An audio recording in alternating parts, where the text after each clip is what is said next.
Hi everyone, welcome to the video on interacting with children with Attention Deficit Hyperactivity Disorder in the healthcare setting.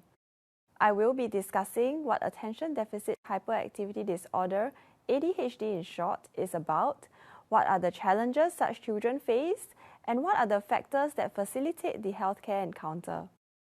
ADHD is one of the most common neurodevelopmental disorders.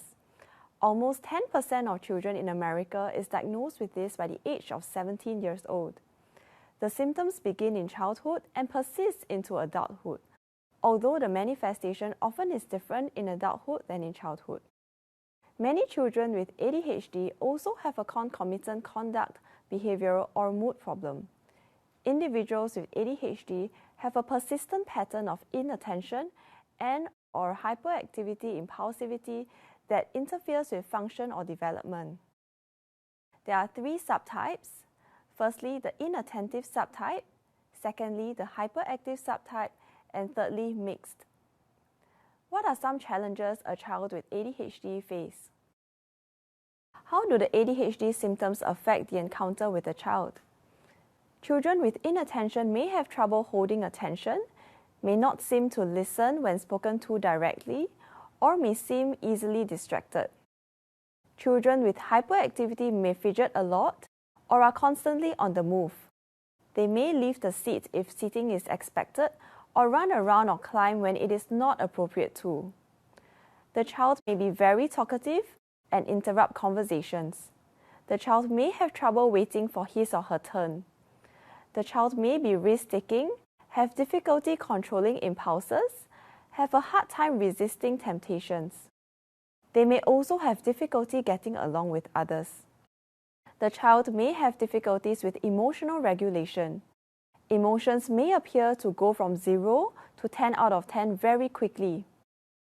When meeting the child in a healthcare setting, there are facilitating factors that can be considered. These factors can be divided into pre and during the healthcare encounter. Prior to the healthcare encounter, the timing of the appointment matters. A short waiting time to the appointment will help reduce challenging behaviors in a child with short attention span. Avoid an appointment time that is during the child's nap time or late in the day when the child is already tired and less likely to be cooperative. For non-urgent medical appointments, parents should be informed to reschedule if the child is unwell, as this would reduce the child's cooperation.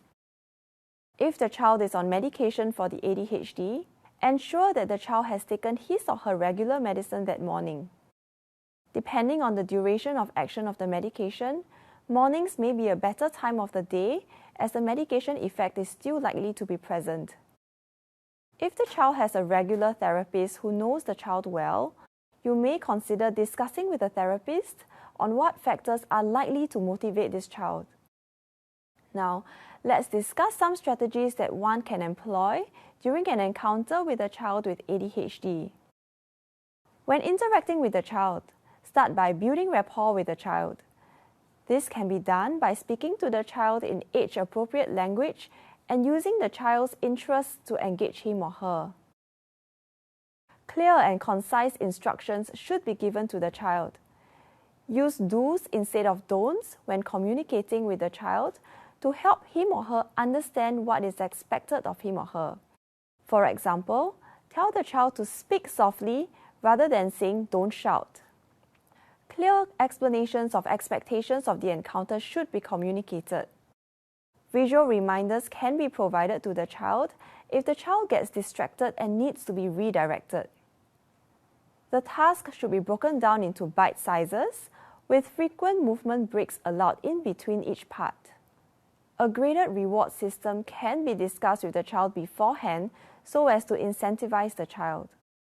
For children who understand time concept, a clock or timer could also be used to provide a visual reminder of expectations to the child. Allowing the child to choose between 2 to 3 acceptable options could help to motivate the child.